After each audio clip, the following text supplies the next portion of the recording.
मैथिली ठाकुर एक प्रसिद्ध भारतीय गायिका है जो मुख्य रूप से भोजपुरी, मैथिली और हिंदी संगीत की पारंपरिक धारा में गायन करती हैं।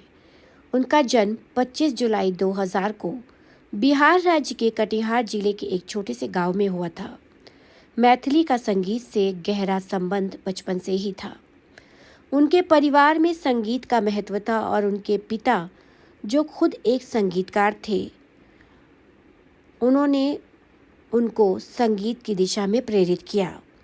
मैथिली ने अपने गायन यात्रा की शुरुआत बहुत ही कम उम्र में की थी। उनका पहला मंच पर प्रदर्शन बहुत छोटा था, लेकिन उनके आवाज़ में एक विशेष तरह का जादू था जो श्रोताओं को प्रभावित करता था। वह भोजपुरी और मैथिली लोक संगीत के साथ साथ हिंदी गानों में भी माहिर हैं। उनके गायन में लोक संगीत की मिठास और भावनाओं का गहरा मिश्रण है जो उनकी पहचान बन चुका है।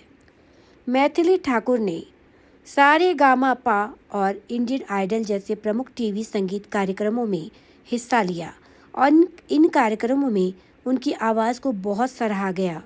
उन्होंने अपनी मेहनत और लगन से भारतीय संगीत जगत में एक अलग पहचान बनाई है।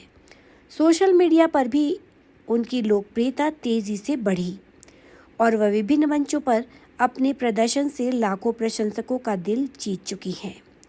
उनकी गायन शैली में शास्त्रीय और लोक संगीत का खूबसूरत मिश्रण देखने को मिलता है।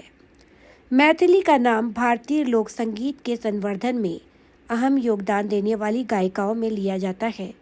उनकी आवाज़ और संगीत के प्रति समर्पण उन्हें भारतीय संगीत प्रेमियों के बीच एक महत्वपूर्ण स्थान दिलाती है। मैथिली ठाकुर की पारंपरिक धारा मुख्य रूप से भोजपुरी, मैथिली और हिंदी संगीत की है। मैथिली ठाकुर का संगीत से गहरा संबंध बचपन से ही था। उनके परिवार में संगीत का महत्व था और उनके पिता, जो खुद एक संगीतकार थे, उन्हें संगीत की दिशा में प्रेरित करते थे। वह भोजपुरी, मैथिली और हिंदी संगीत की पारंपरिक धारा में गायन करती थी। तो आज के लिए मैं आप लोगों से लूँगी अनुमति। मैथिली ठाकुर के लिए एक बात कहना चाहूँगी कि वह भोजपुरी लोकगीतों के साथ साथ हिंदी गानों में भी माहिर हैं।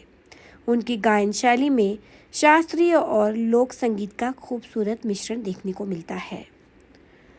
तो मुझे दीजिए अनुमति, फिर मिलूँगी आपसे जल्दी ही। तब तक के लिए नमस्कार।